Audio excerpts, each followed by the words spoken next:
Today there is a great silence over the earth, a great silence and stillness, a great silence because the King sleeps. The cross had already happened. The resurrection had not yet been seen, and for one long day the world remained in silence. That is Holy Saturday, the day of the sealed tomb, the day of grief without visible resolution, the day when heaven seemed silent, and yet redemption was still moving in hidden ways. An ancient Holy Saturday homily begins with words that still feel hauntingly true. Today there is a great silence over the earth, a great silence and stillness, a great silence because the King sleeps. Welcome back to Daily Saints with Grace. Don't forget to subscribe for more. Today we enter Holy Saturday. The Church waits in stillness before the Easter Vigil, the great night liturgy that moves through salvation history toward the resurrection. Holy Saturday is one of the most mysterious days of the whole liturgical year. Good Friday gives us the cross. Easter Sunday gives us the empty tomb. But Holy Saturday gives us the silence in between. It is the day when Jesus truly lies in the tomb, when the disciples are devastated, when grief has not yet turned to visible joy, and when faith must survive the dark without seeing its fulfillment yet. That ancient homily continues. The earth was in terror and was still, because God slept in the flesh. Holy Saturday is not dramatic on the surface. There is no crowd shouting. There is no public miracle visible yet. There is only the tomb. The body of Jesus has been buried. The stone has been rolled into place. The world that followed him has been shattered. In the Church's rhythm, the altar remains stripped, and the day is marked by waiting until the Easter Vigil begins. That is what makes Holy Saturday so piercing. It feels like the day when all the promises have disappeared underground. Holy Saturday speaks to anyone who has lived in the space between prayer and answer, between grief and healing, between death and new life. Good Friday is obvious pain. Easter Sunday is obvious joy. But Holy Saturday is different. Holy Saturday is hidden pain. It is the ache of not knowing what God is doing while still trying to remain faithful. That is why this day reaches so deeply into the human heart. The liturgy itself teaches us how to live this day. The great celebration does not come in the morning. It comes only in the night, at the Easter Vigil. The Vigil structure begins in darkness, then moves through the liturgy of the light, the exultet, and the long sweep of salvation history in Scripture before reaching the resurrection. That is not accidental. The Church does not rush us out of the tomb. She makes us wait. She makes us feel the dark before the light breaks in. Holy Saturday teaches us that redemption does not always look active on the surface. Sometimes it looks like silence. This is where the ancient homilies are so powerful.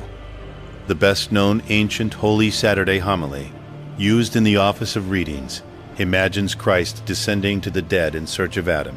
It says, "He has gone to search for our first parent, as for a lost sheep." And then Christ speaks in one of the most beautiful lines in all ancient Christian preaching. "I command you, awake, sleeper. I have not made you to be held a prisoner in the underworld." A second ancient stream of Holy Saturday preaching, often associated with Saint Epiphanius, keeps the same tone of cosmic silence and descent. One text begins, "Today there is great silence upon the earth, great silence and stillness, for the King sleeps." These ancient texts are so moving because they refuse to treat Holy Saturday as an empty day. They present it as a hidden day, silence on earth, but active in the mystery of Christ. If Good Friday is the visible cost of salvation, Holy Saturday is the hidden depth of it. Christ is not absent. Christ is not powerless. He is hidden. That is why the ancient homily dares to speak of the underworld, trembling, and of Christ searching for Adam. The tone is not despair, but quiet majesty. Holy Saturday tells us that God can be doing his deepest work in places where To human eyes, nothing seems to be happening at all. Holy Saturday is also a day many Christians contemplate with Mary. The disciples are scattered in grief. The tomb is sealed. The promise has not yet become visible, and yet the Church waits. This waiting has often been imagined as Marian in tone, faithful, sorrowful, quiet, and enduring. That is not the central official liturgical text of the day, but it fits the spiritual character of Holy Saturday as the Church keeps watch between burial and resurrection. The day itself, in the official liturgical structure, remains ordered toward the Vigil rather than toward daytime triumph.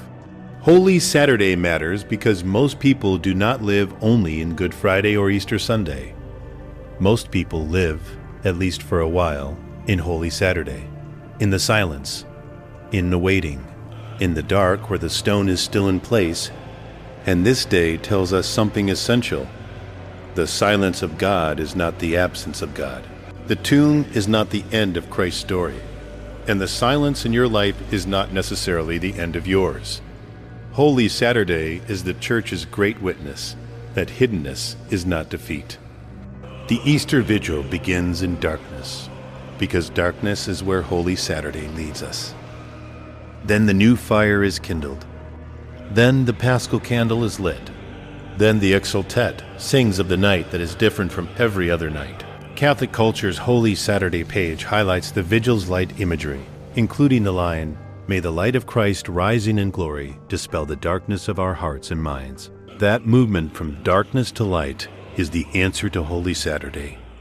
But the Church makes us begin in the dark so we understand what kind of light Easter really is. Holy Saturday is the silence between promise and fulfillment. The day of the tomb. The day when heaven seems quiet. And yet the ancient Church speaks into that silence with words that still ring through the ages. Today there is a great silence over the earth. And then, hidden inside that silence, the voice of Christ.